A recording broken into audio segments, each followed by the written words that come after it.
Bonjour à tous, bonjour les amis. Alors je profite de l'épisode de froid qu'on a eu là en décembre pour faire cette vidéo là sur les plantes et le gel, donc le caractère rustique ou pas des plantes.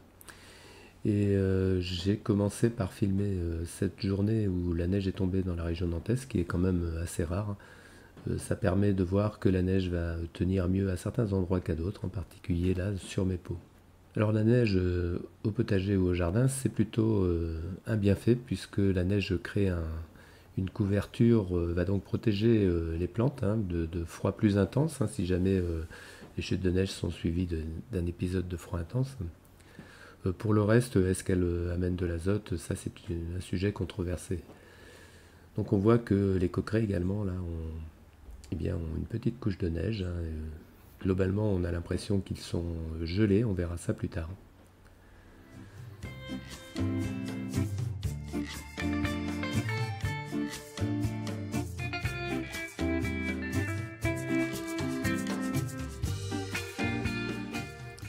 Pour savoir comment les plantes se comportent par rapport au froid, par rapport au gel, on introduit la notion de rusticité.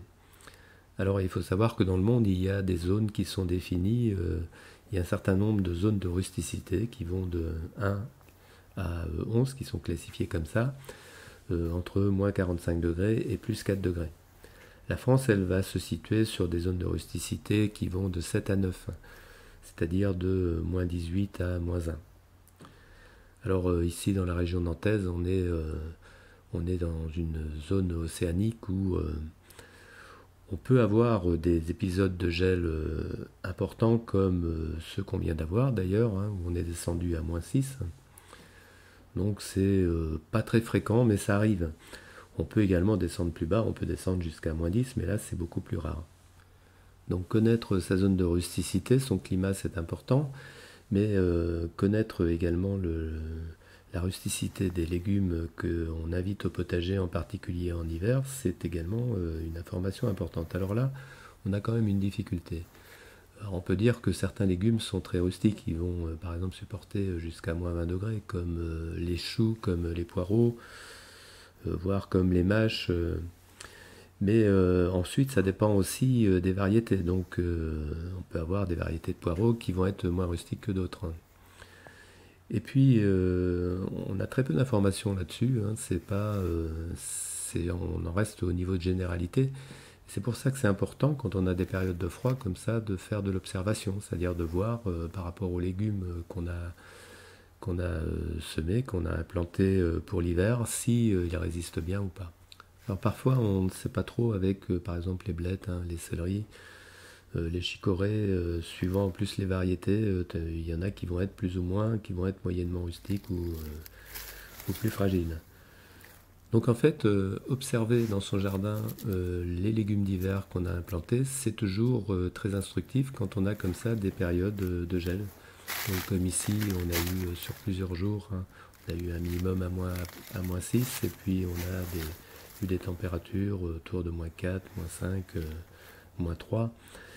Donc on peut regarder, on peut observer le comportement des plantes dans le jardin.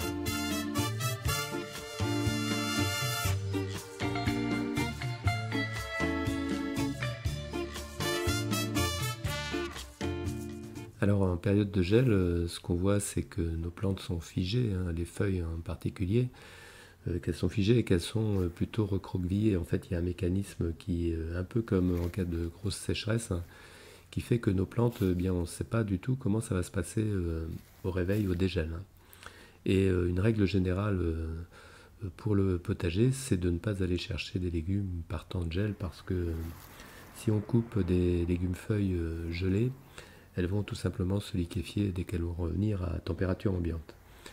Et pour les légumes racines, il vaut mieux dans ce cas-là avoir une conservation en silo.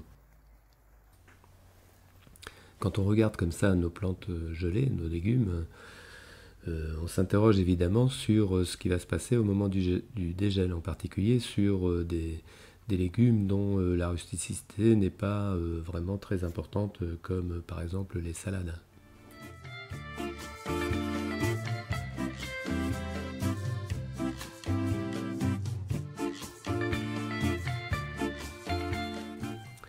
Alors au moment du dégel, c'est pas encore la bonne période hein, pour aller faire nos cueillettes de feuilles parce que il faut un certain temps aux plantes pour récupérer de l'agression qu'a constitué le gel.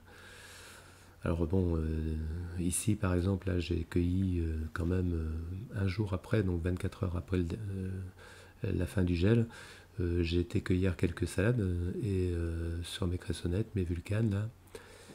Et dans l'ensemble, ça va, elles ont récupéré. Mais on peut voir quand même que certaines feuilles sont presque transparentes, un peu comme des algues. Ça veut dire qu'elles n'ont pas récupéré celles-là. Et puis là où elles avaient été un peu attaquées par des limaces, eh bien, elles sont fragilisées et donc elles ne vont pas revenir, en fait, elles vont pourrir. C'est un peu d'ailleurs là où on voit toutes les nuances qu'il faut introduire par rapport au gel, c'est que la plante ne va pas forcément mourir, mais qu'elle peut sacrifier par exemple des feuilles extérieures. C'est souvent ce qui se passe hein, sur des légumes qui sont plus développés.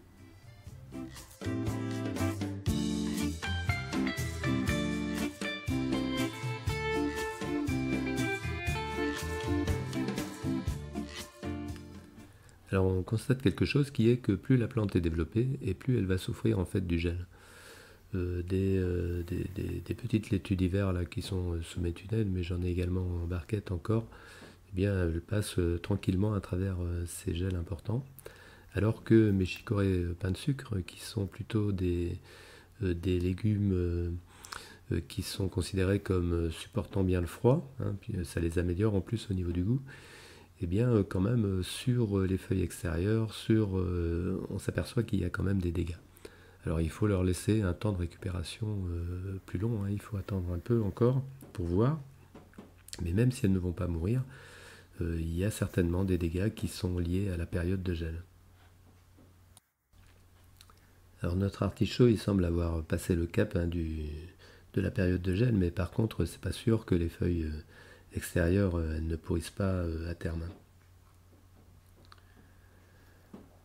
Alors on voit aussi que le coqueret du Pérou, par exemple, là, eh bien, il n'a pas passé le cap. Hein.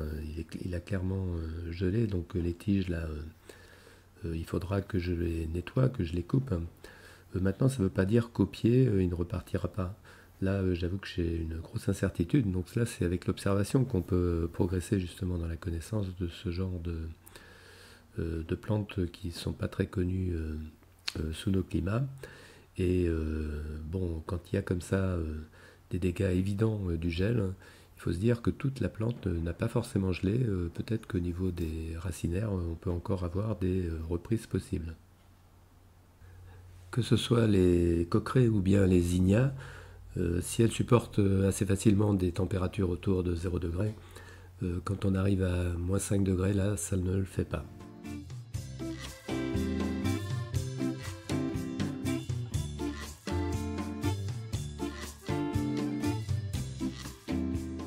Alors, dans celles que je considère comme très rustiques, en tout cas chez moi, à peine le gel passé, elles ont retrouvé toutes leurs couleurs, c'est les orties. Avoir un petit coin d'ortie chez soi, c'est en hiver une sécurité alimentaire, on va dire. Et puis, bien le persil que j'avais repiqué, là, aucun problème non plus. Et puis l'inévitable chou de menton hein, qui vraiment traverse les périodes de gel sans vraiment aucun problème. Je pense que sa rusticité est plus proche de moins 15, moins 20 que de moins 5.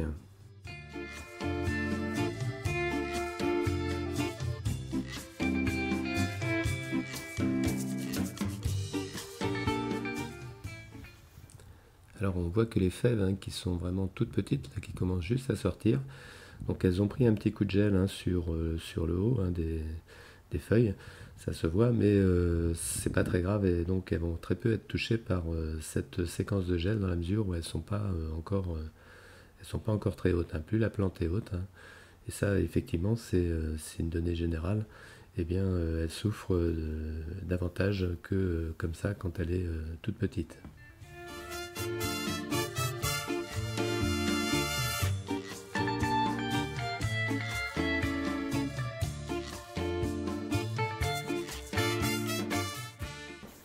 Plus c'est petit et mieux ça supporte le froid. On peut le vérifier également là sur mes salades d'hiver, hein, bon, que j'ai mis sous tunnel parce que elles bénéficient d'un petit rayon de soleil le matin et donc c'est un peu pour les booster. C'est pas tellement pour les protéger du froid parce que même sans tunnel, elles supporteraient sans problème ces périodes de froid.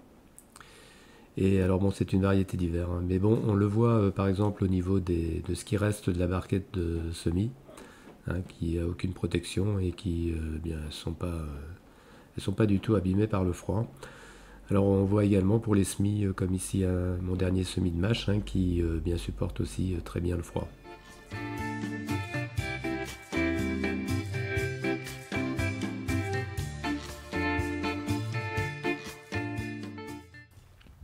Alors une question qu'on peut se poser également, c'est par rapport au paillage. Est-ce que le paillage, moi j'en fais quand même beaucoup et donc l'hiver tout mon potager est paillé. Est-ce que c'est un plus ou un moins pour nos légumes par rapport au froid? Alors ce qu'il faut savoir, c'est que la chaleur qui est encore dans le sol en début d'hiver, par rayonnement, elle va petit à petit s'évader vers le ciel, hein. Et avec ce rayonnement, eh bien, en fait, ça constitue quand même un petit plus pour les légumes qui seraient sur un sol nu, qui bénéficient, on peut dire, un tout petit peu de cette évaporation de chaleur. Par contre, quand on a un paillage sur le sol, alors on conserve plus la chaleur dans le sol, puisqu'en fait, voilà, ça fait comme une couverture, et donc c'est très favorable à la vie biologique du sol. Ça c'est une chose. Par contre, nos légumes, ils vont avoir les racines qui sont dans le sol, donc c'est favorable, mais ils vont avoir la tête, en particulier si c'est des légumes feuilles, au-dessus, et à ce niveau-là, ça va être même un petit peu plus froid. Alors c'est un peu comme quand vous êtes sous les couvertures, hein, vous avez la tête qui dépasse et vous sentez bien la chaleur dans le lit et le froid à l'extérieur. Donc voilà, donc ça peut être un petit moins au niveau des légumes paillés. Bon, globalement, moi je pense que le paillage est quand même un bienfait surtout pour le sol, pour la vie du sol, et c'est vraiment un petit inconvénient. Mais bon, il faut le savoir.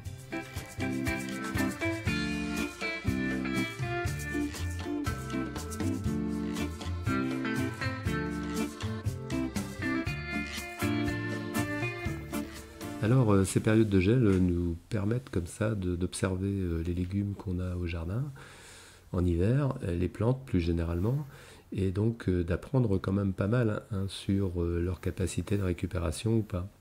Et donc ensuite, eh bien, on adapte plus ou moins nos façons de jardiner ou de protéger nos plantes en extérieur. Évidemment, si vous avez des légumes en serre, la question est un petit peu différente. Mais il faut savoir quand même que des gels, si votre serre n'est pas chauffée, sur des périodes de gel qui durent assez longtemps, eh bien, c'est à peu près comme en extérieur, hein. Bon, on est maintenant revenu sur une période très humide et très douce, hein. Alors, c'est une autre problématique, hein. C'est comme ça des alternances, période froide et période douce. Je vois parfois sur internet des conseils pour protéger nos plantes en hiver, ne pas trop les arroser, des choses comme ça. Franchement, non, c'est pas trop les arroser, c'est pas les arroser du tout. En hiver, il y a très peu de choses à faire en extérieur et nos plantes se portent beaucoup mieux si on n'intervient pas. Cette vidéo est maintenant terminée, j'espère qu'elle vous aura plu. Eh bien, je vous souhaite une bonne fin d'année et je vous donne rendez-vous pour de nouvelles vidéos en 2023 et puis surtout, portez-vous bien.